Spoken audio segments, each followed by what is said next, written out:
And we are here. At least I'm here.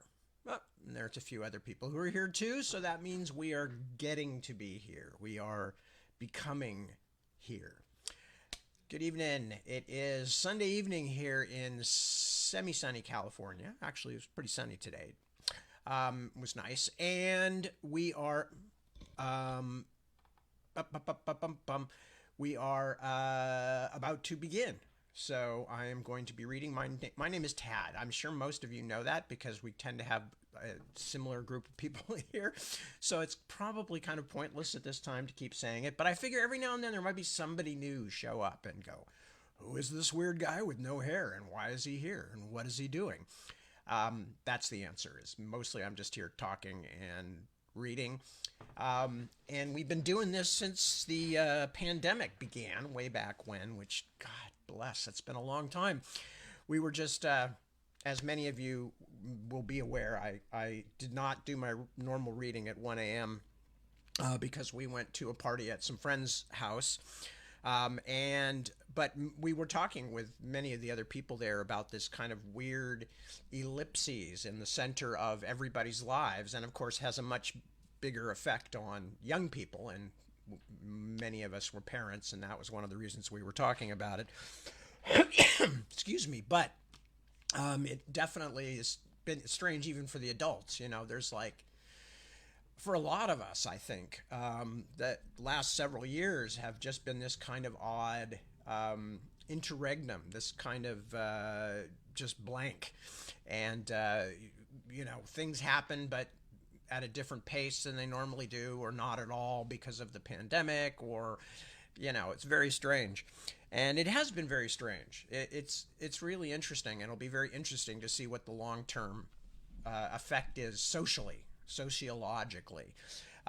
In the meantime, though, I am just dealing with normal life, and normal life includes, just doing stuff. So we've been doing stuff this last week. I have been working when I could, and then the last 24 hours or so didn't really work. Didn't turn out to be work time, but that's okay. I get panicky though if I don't work enough. I feel like I'm letting everybody down. I'm letting down my readers. I'm letting down my family. They're gonna die. They're gonna starve to death, etc., etc.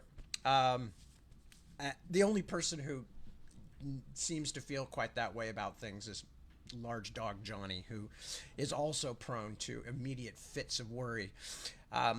In fact, actually, just to let you know, this little tip for those of you out there is one good thing about having a large slobbery dog who is full of anxiety, especially if you are a person like me who spends a lot of time lying on his back thinking, and you have a large nervous dog who thinks you might be dead every time you do that. You tend to have very clean face because he will climb up on top of you and just lick every available surface that's poking out of your shirt, which is your entire head in my case, since there's no hair to protect me. So, I am just clean as a whistle because every time I lie down, the dog runs in. He goes, "Oh my God, he's dead. I knew it would happen. I knew it. And he's like trying to revive me. So I'm very clean from the neck up. The rest of me is a disgrace, a hideous disgrace. But the upper part of me, parfait.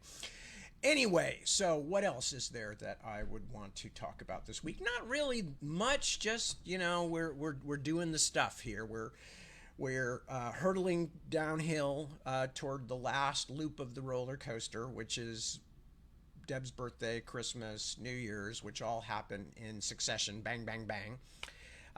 And Deb's birthday is tomorrow, so those of you who have access to her social media, feel free to send her a birthday wish. She deserves one. She's been working very hard all year. So if you get a chance to do that, I'm sure it would be appreciated. Meanwhile, like I said, just working on the book. Pushing my way through, back on the rewrite. I'm ready to send out the next chunk of pages to the folks who are waiting for it. And I don't really have a huge amount of other things to say tonight because, as I said, I was out last night. And I'm so stunned by being out of the house that I don't really have words to talk about anything. It was, I mean, we actually went out, drove somewhere in a car, got out, socialized with other people. I mean, it hasn't been that long since we've done that. Now that the pandemic has eased, we are occasionally doing it, but I tend to be very hermetic anyway. Um, or hermetic, whichever it would be, if you're talking about being an actual hermit as opposed to hermetic, which I think has to do with Hermes, the god, and alchemy. But I am very hermit ish. And so it was disorienting and great fun to actually go out and talk to real people. And some very nice real people, some very smart, interesting real people. I keep forgetting about that when I'm on my own. And that's one of the reasons, by the way, that I have continued to do my readings through this whole thing is like, so I have company. So I have contact with kind, interesting people.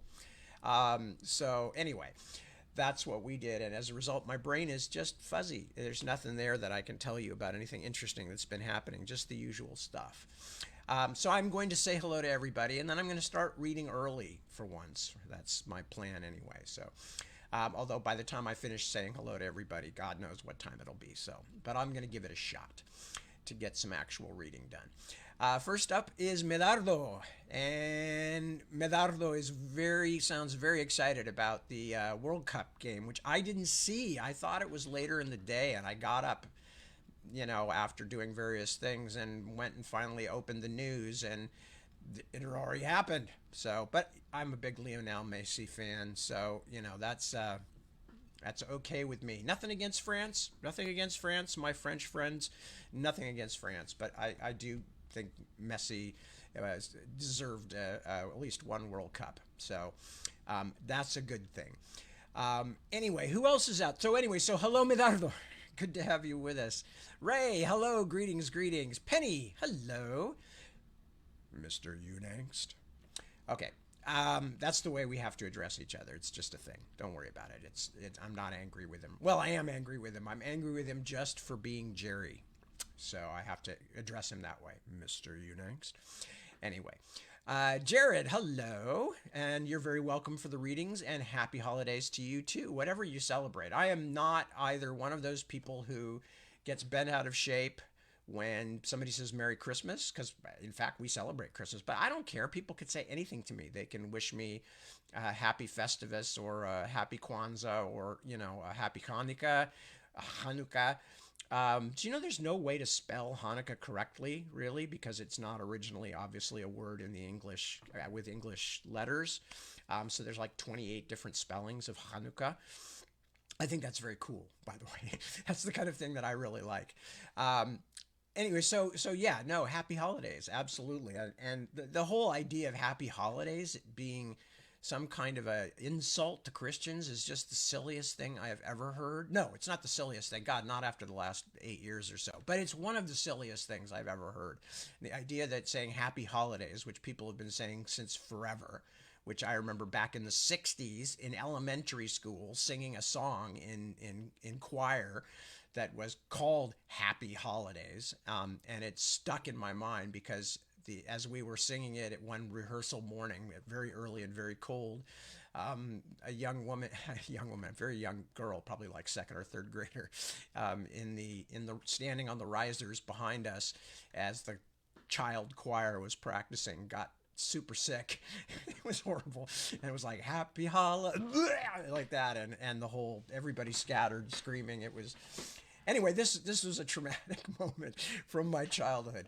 So I know that we were singing Happy Holidays back in the 60s. So the idea that this is some plot by liberal lefties to ruin Christmas is just hysterically funny. But, the kind of people who put these things forward, who push these ideas, don't care about truth. And they don't care about the fact that essentially saying happy holidays to somebody is saying, hey, if you celebrate Christmas, good for you. If you're a Christian, excellent. It's your time of the year, man. Go for it. But instead, people who are sour are people who are sour, and genuine Christians or genuine religious folk of any kind, at least as far as I'm concerned, do not fall for that crap. They're not going to get all worked up about someone not giving them appropriate respect every moment based on what they personally think is appropriate. Anyway, sorry to get off on a tangent. See, I warned you. I warned you there might be tangents. Yeah, who else have I not said hello to yet? Jared said that. Right. Okay, that's hello, Jared. That's what I was answering to. Barban, hello. Excuse me. My lungs are collapsing. Not really. Barban, thank you very much. We did have a good time, and I think more than that, it was almost medically required that my wife get out of the house for a while and socialize because she is not the hermit that I am, and she actually does need to see other human beings every now and then to be reminded that she is alive and on planet Earth.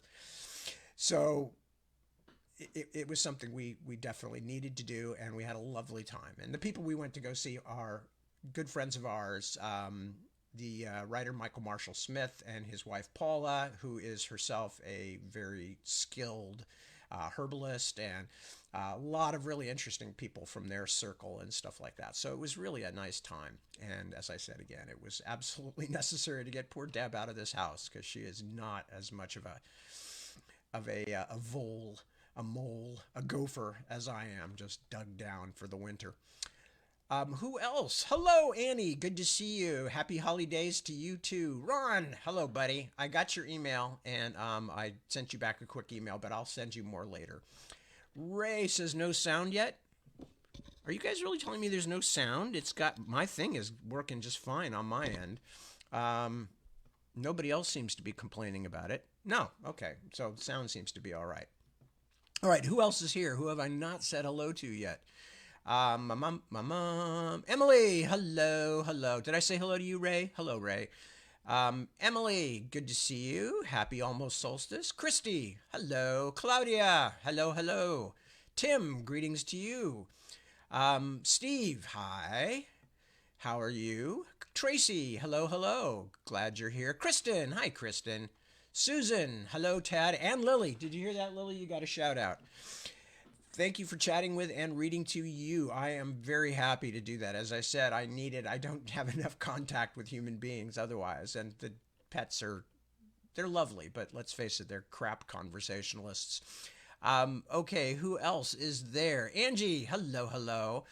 You're going to fall asleep in the middle of the reading. Hey, go for it. If that feels appropriate, go for it. That's why these things are all recorded, so nobody has to worry about missing one. You take care of yourself. That's the important thing. Kristen says, missed you last week. Got caught in the rain on my bike and ducked into a restaurant. Well, that was a sensible thing to do. That was some nasty rain we had around here last week. Kristen lives here in the Bay Area. So yes, no, good plan. No criticism here. Isaac. Hello. Isaac says it was 1 degree Fahrenheit in Logan today, which I assume is Logan, Utah. And you have my deep sympathies. I was just talking with somebody at the party. Actually, it was the first conversation of the night we had. Very nice guy, and he was talking about how he lived where was it that he was? He was somewhere when he first moved to the United States, super, super cold, and realized that people actually shoveled their driveways every day. And it was funny because that was the same response I had when I spent part of a winter in Wisconsin and realized I just did not have the fortitude to live in a Midwestern winter, not as long as I had the possibility to get away. I mean, obviously, if I'd had to, I would have. But at the time, I was young, footloose, and fancy-free, and I had driven out with a friend who was starting school at the University of Wisconsin-Madison, and I realized very quickly that this was not a California boys kind of place. Great town. Wonderful town. I love Madison. The people there are really cool. It's a really interesting city. It's just a great place. It was nothing to do with Madison. I would happily go there anytime, and I would live there, just not in the winter. I am not cut out for that stuff. So anyway, Isaac, you have my sympathies, although you chose to live there, so, you wanted to be a brave pioneer, I'm assuming. I don't know. Actually, I'm just being silly. Ray's still having problems, but I don't think anybody else is, thank you, because people are responding to things I said. So I can't help you, Ray. I don't know what's going on, but for once, it's not me, apparently. So Don't know. Um, Angie, I said hello to Angie. Large, Angie says she's like Johnny, large, slobbery, and full of anxiety. Um, Looking for a mate though.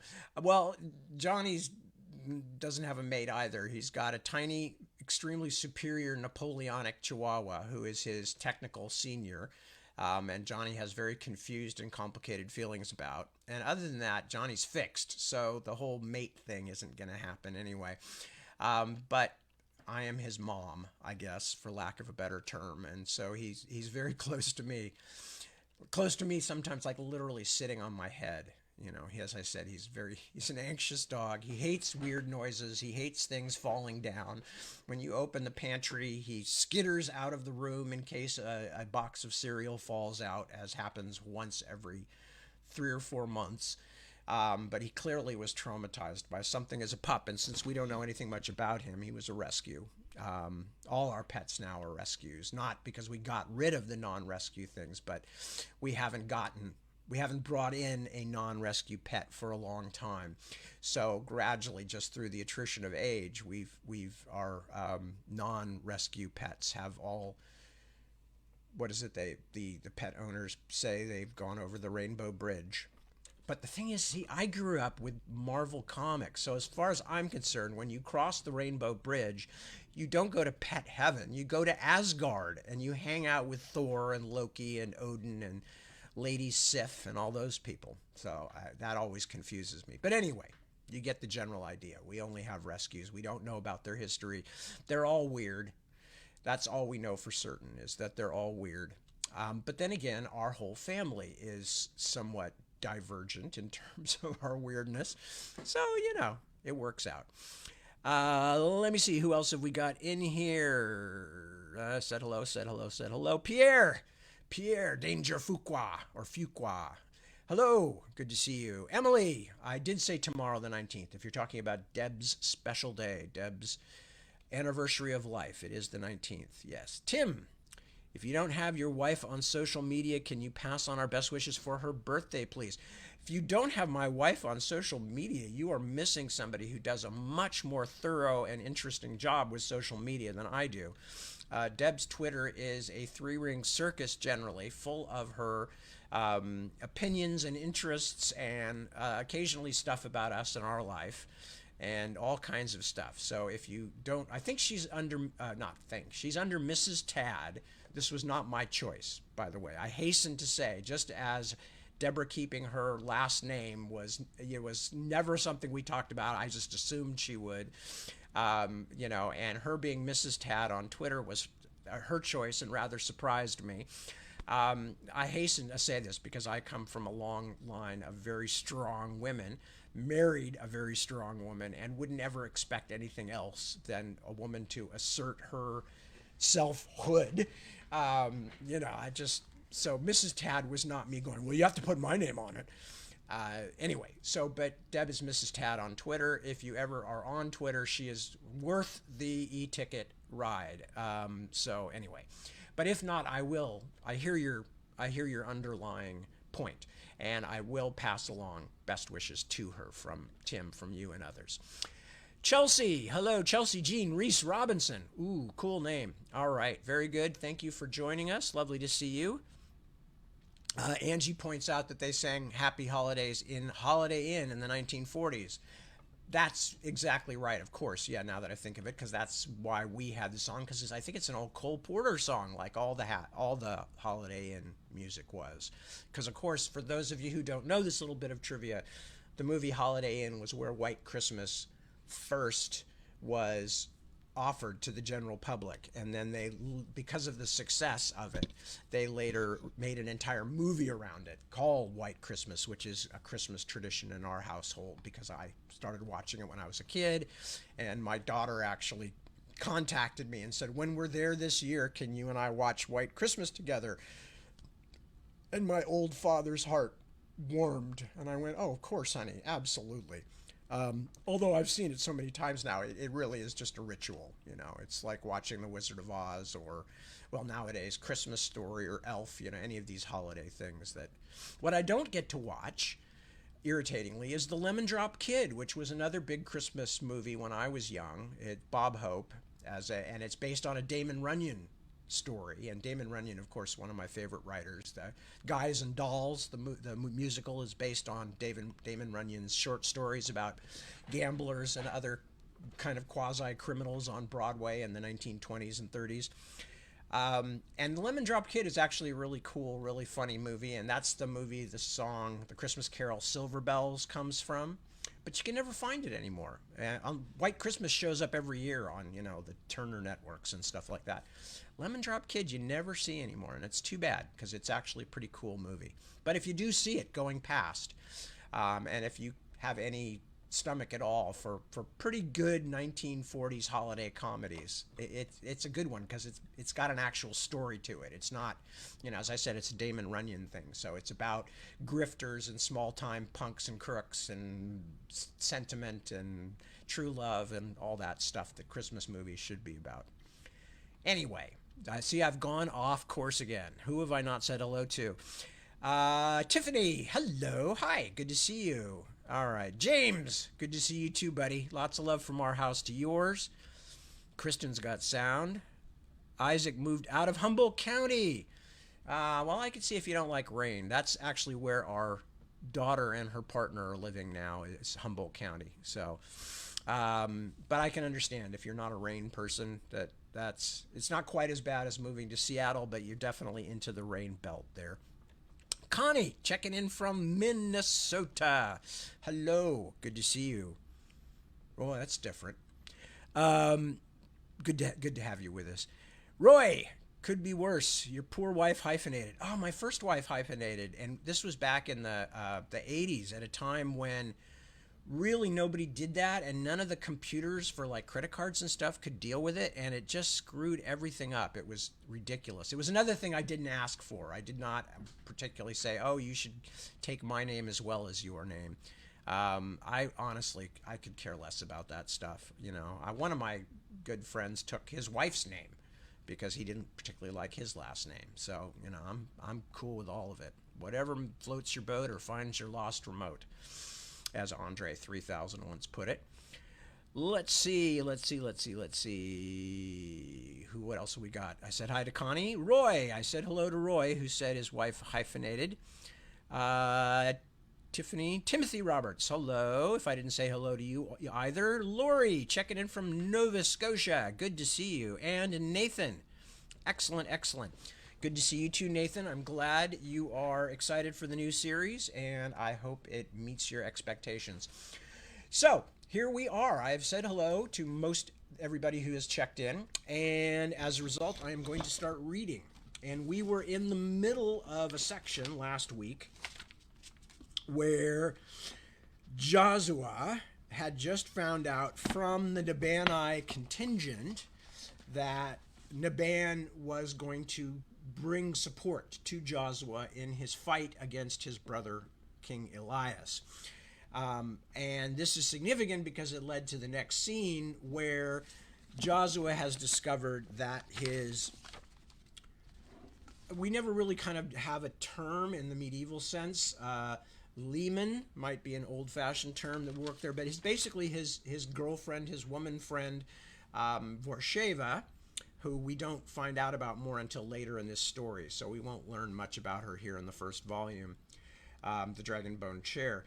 But Vorsheva has apparently helped Miriamel, Joshua's niece, King Elias's daughter, Simon's object of hopeless affection.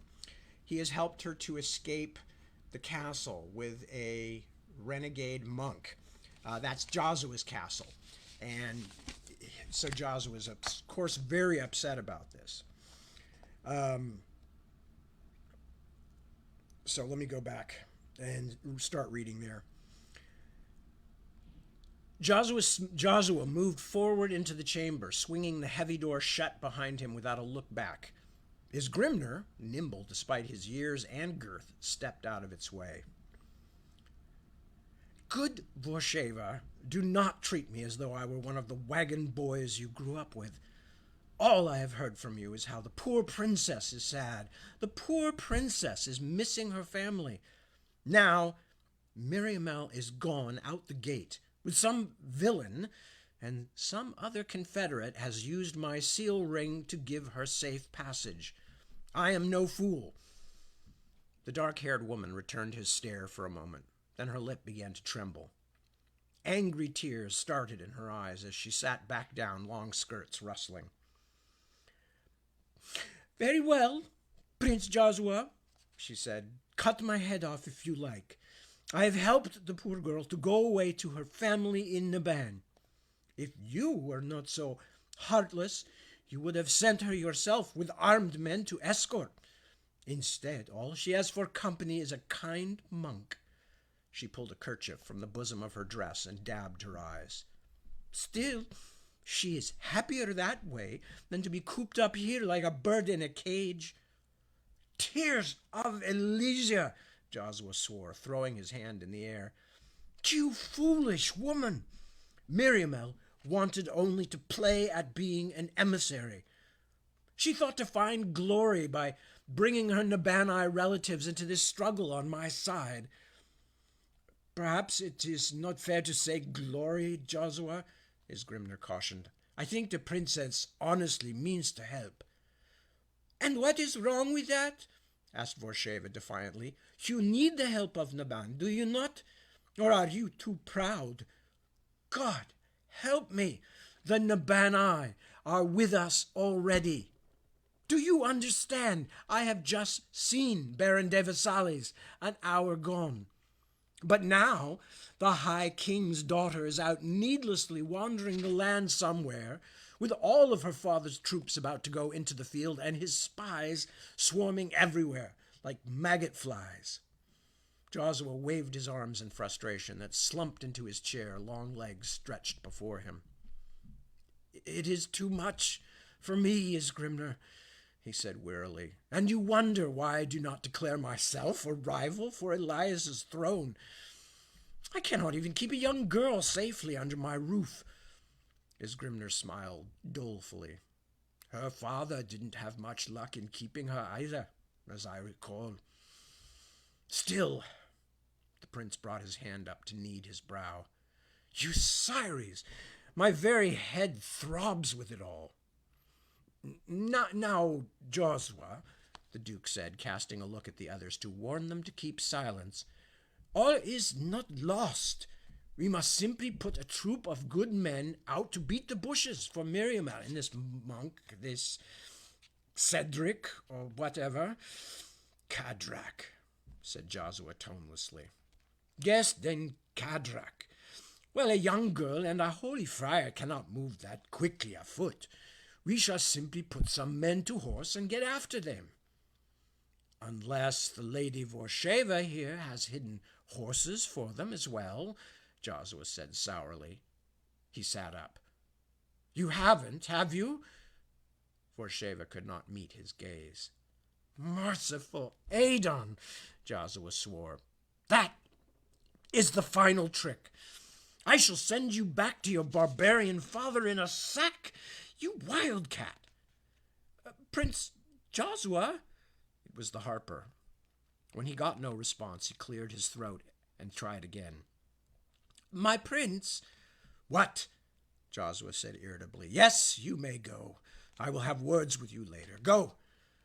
"No, sir. That is, did you say the monk's name was Cadrak?" "Yes, so the gate captain said. He spoke with the man a bit. Why, do you know him or know his haunts?" "Well, no, Prince Joshua, but I think the boy Simon met him. He told me much of his adventures, and the name sounds quite familiar. Oh, sir, if it is him, the princess may be in some danger." "What do you mean?" Joshua leaned forward. "The Cadrak Simon told me of was a rogue and a cutpurse, sir. That one also went in the guise of a monk, but he was no Adonite man, that's sure." "It cannot be," Vorsheva said. The kohl around her eyes had run onto her cheeks. "I have met this man, and he quoted me from the book of the Adon. He is a good, kind man, brother Cadrak." Even that demon can quote the book, Isgrimner said, shaking his head sorrowfully. The prince had sprung to his feet and was moving to the door. We must put men out at once, Isgrimner, he said, then stopped and turned back, taking Vorsheva by the arm. Come, lady, he said brusquely. You will not undo your damage, but you may at least come along and tell us all you know, where you have hid the horses, and all such. He pulled her to her feet. But I cannot go out, she said, shocked. Look, I have been weeping. My face, it is terrible. For the hurt you have done to me, and maybe to my foolish niece as well, it is a small enough penalty. Come. He hurried her before him out of the chamber, Isgrimner following. Their arguing voices echoed down the stone corridor. Sangfugel, left behind, looked sorrowfully down at his lute. There was a long crack twisting the length of its curved ashwood back, and one of the strings hung loose in a useless curl.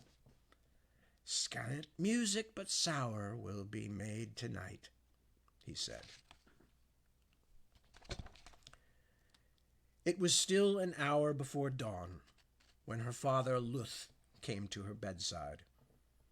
She had not been able to sleep all night, stretched tight inside with worry for him.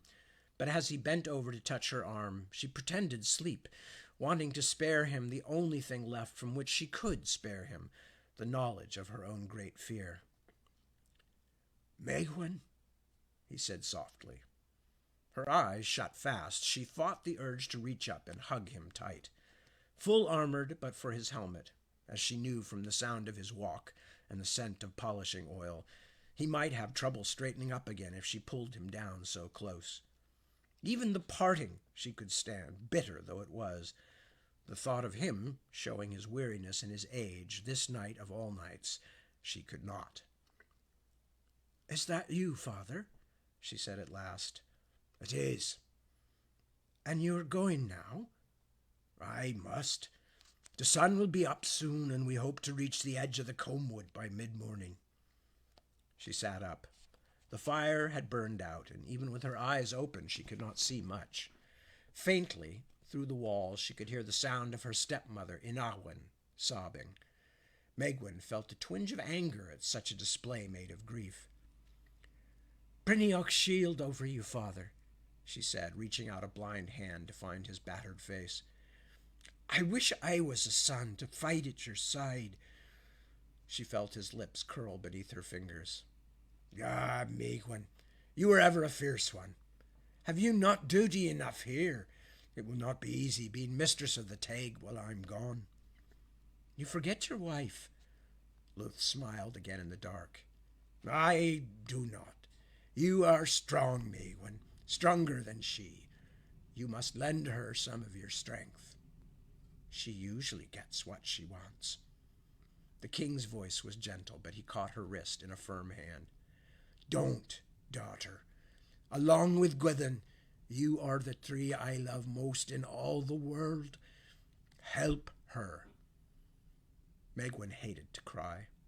She pulled her hand from her father's grasp and rubbed her eyes fiercely. I will, she said. Forgive me. No forgiveness necessary, he answered, then took her hand once more and squeezed. Farewell, daughter, until I come back again. There are cruel ravens in our fields, and we have work to do chasing them out again. She was up and out of bed then, and threw her arms around him. A moment later the door opened and closed, and she heard his steps going slowly up the hall, the clink of spurs like sad music. Later, when she cried, it was with the blankets over her head, so that no one would hear. Chapter 36. Fresh Wounds and Old Scars.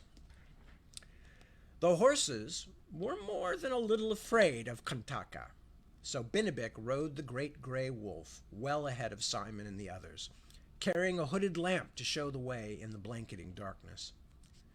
As the tiny caravan made its way along the skirt of the hills, the shuddering light bobbed before them like a corpse candle.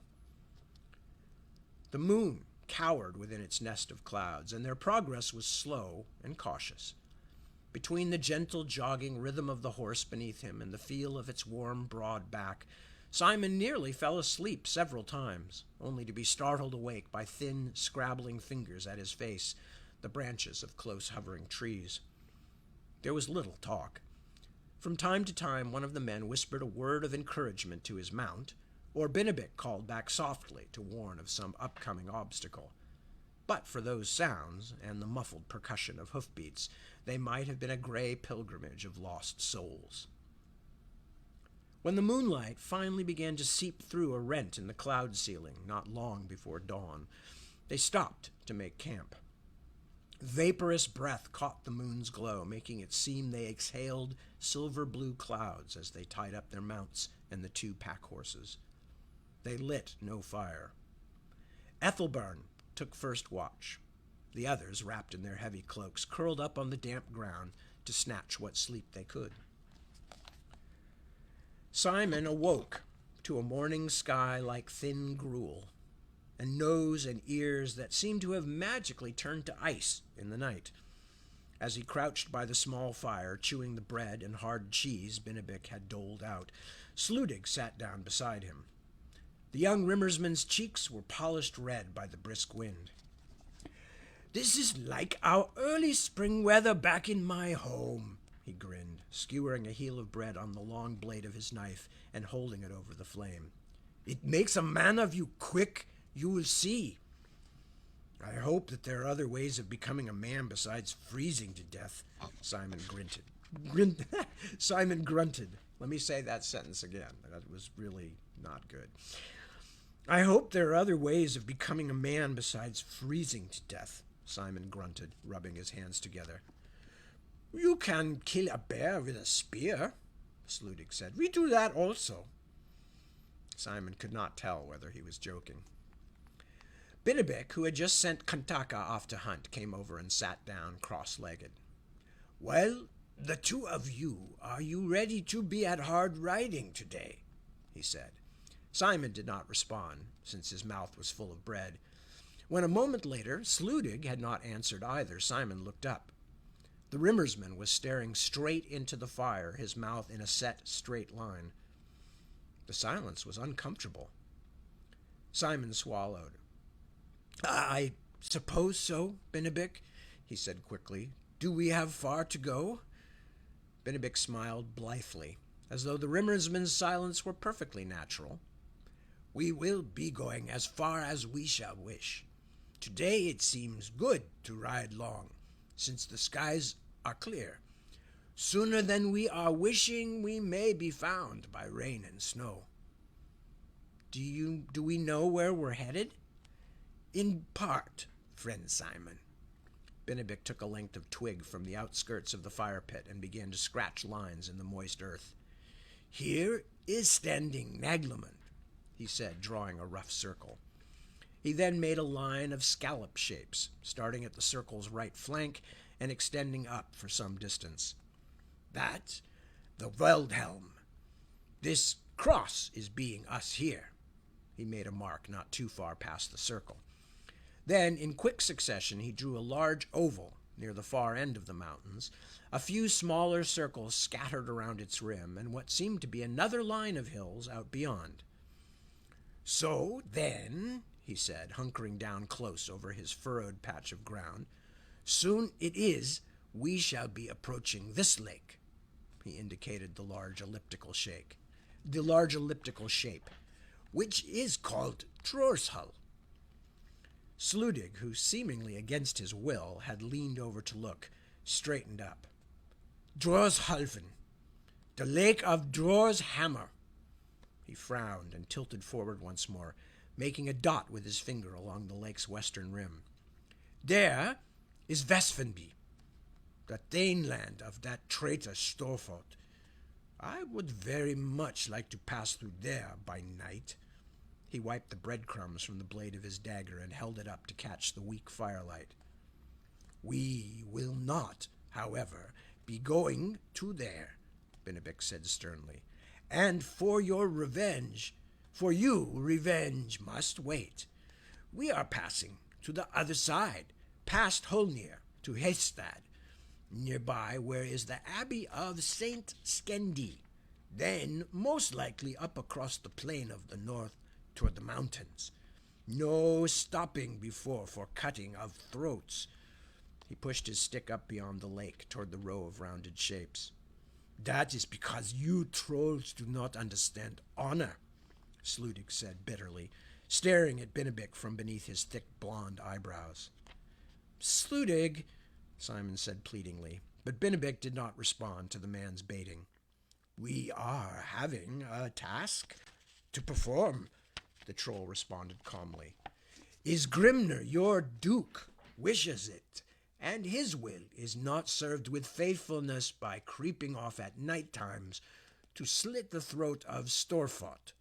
That is not a troll's lack of honor, Sludig. The Rimmersman looked hard at him for a moment, then shook his head. You are right. There was, to Simon's surprise, no sullenness remaining in his voice. I am angry, and my words were poorly chosen. He got up and walked away toward where Grimrick and Haystan stood reburdening the horses. As he went, he flexed his supple, muscular shoulders as though to loosen knots. Simon and the troll stared after him for a moment. He apologized, Simon said. All Rimmersmen are not being that cold one, Einskaldir, his friend replied. But also all trolls are not either being Benedict. It was a very long day's ride up along the flank of the hills under the cover of the trees. When they finally stopped for their evening meal, Simon knew for certain the truth of Haystan's earlier warnings. Although his horse walked slowly, and their march had been over mild terrain, his legs and crotch felt as though he had spent the day attached to some dreadful torture device. Haystan, not without a grin, kindly explained to him that after a night's stiffening, the worst would be yet to come. He then offered him as much of the wineskin as he cared to drink. When Simon eventually curled up that evening between the humped and mossy roots of a nearly leafless oak tree, he was feeling a little better, although the wine made him think he heard voices singing strange songs on the wind. When he woke up in the morning, it was to discover that not only was everything Haystan had claimed true tenfold, but snow was swirling down as well, covering the Weldhelm hills and travelers alike in a cold, clinging white coverlet. Even shivering in the weak Juven daylight, Simon could still hear the wind voices. What they were saying was clear. They mocked calendars and fleered at travelers who thought they could walk with impunity into winter's new kingdom.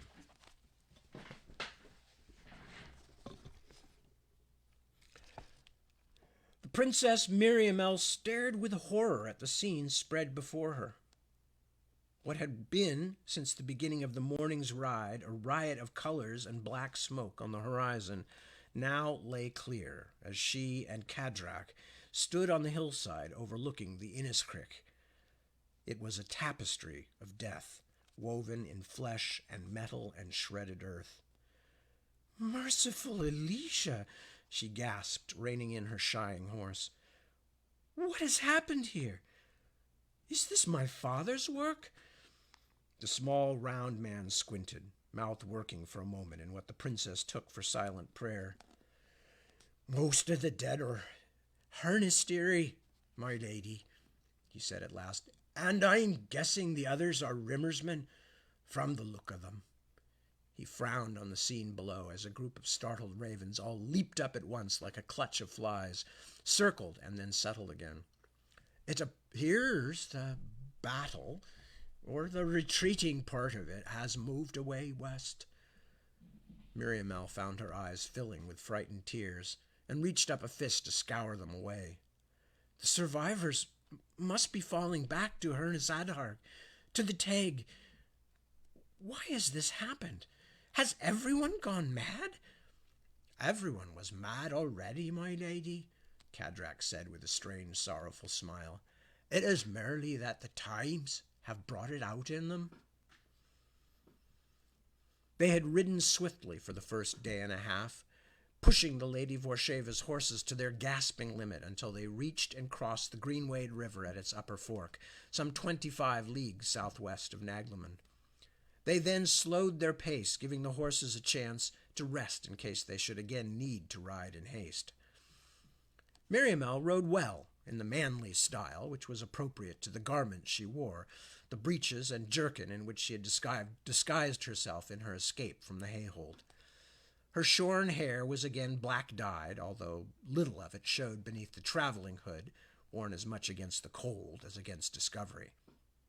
Brother Cadrak, riding beside her in his travel-stained gray habit, was no more likely than she to attract notice. In any case, there were few other travelers on the river road in such discouraging weather and in the midst of such perilous times.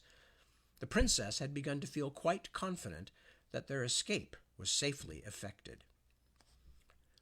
Since the middle of the day before, they had ridden along the dike road above the wide, swollen river, with the braying of distant trumpets in their ears, shrill, brazen voices that outstripped even the moan of the rain-laden wind.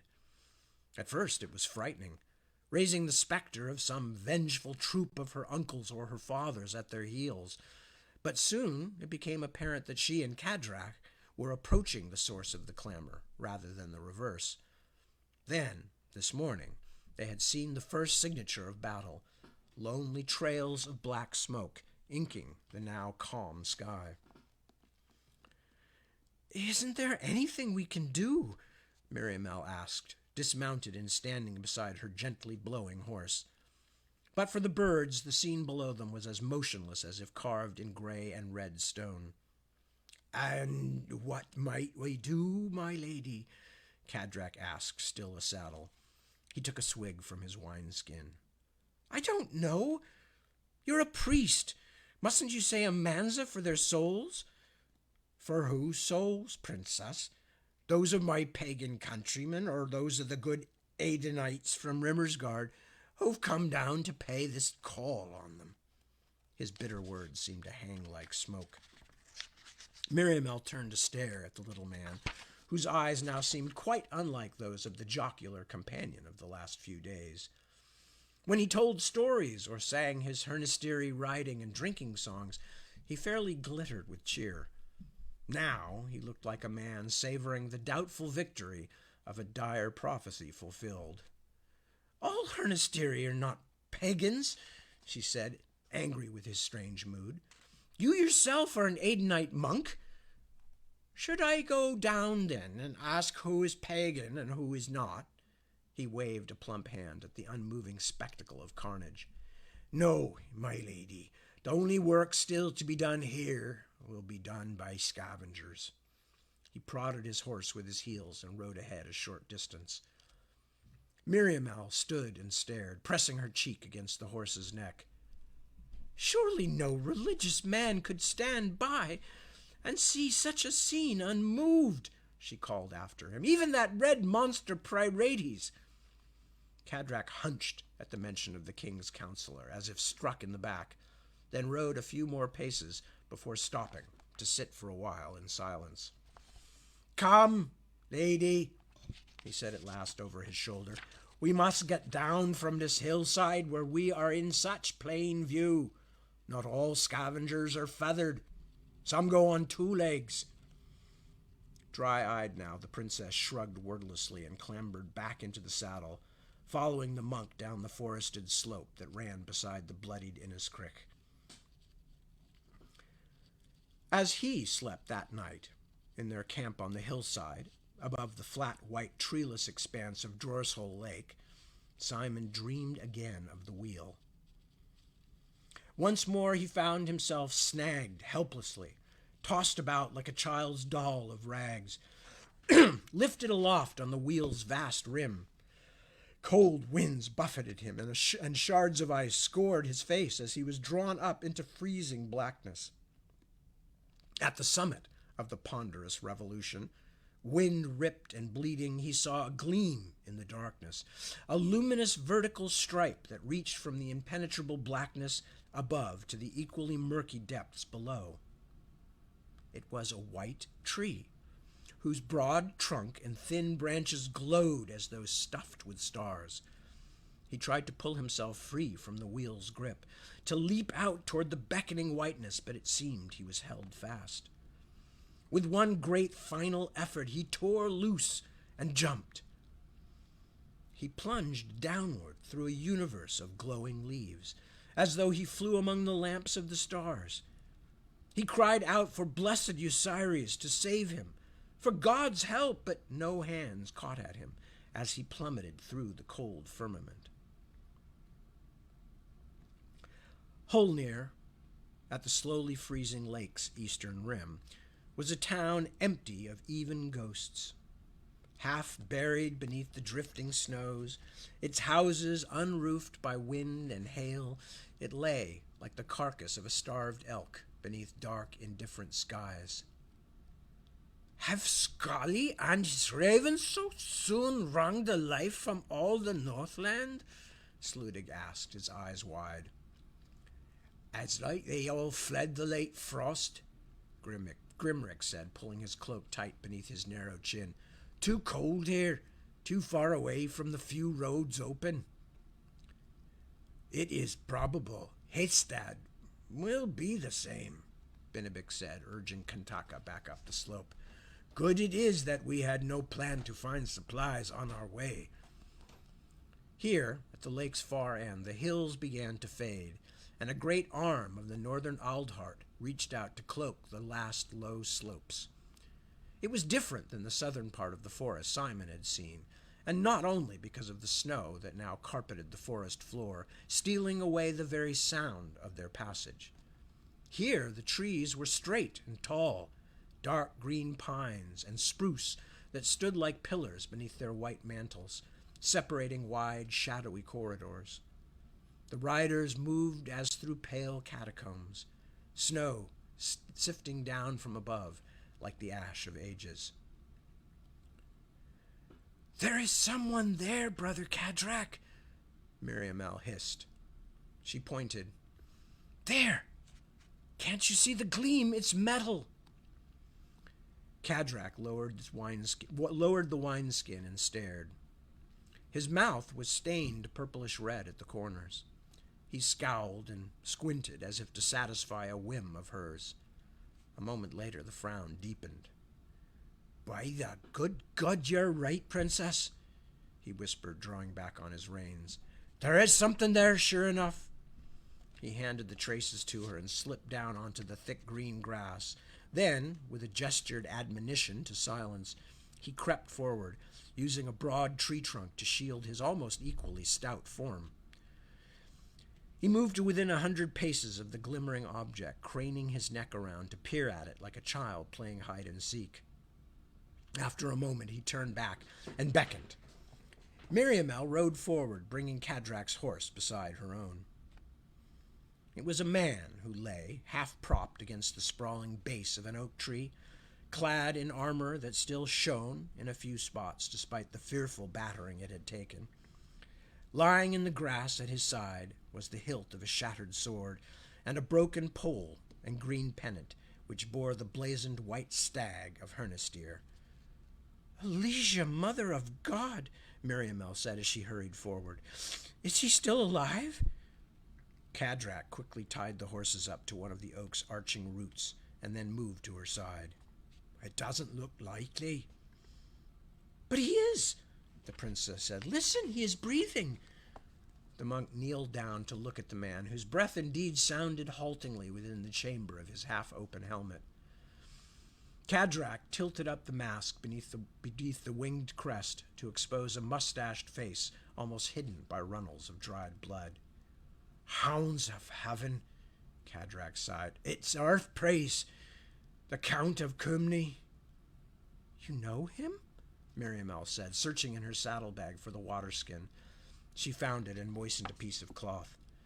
"No, of him, really," Kadrak said, and gestured at the two birds stitched on the knight's tattered surcoat.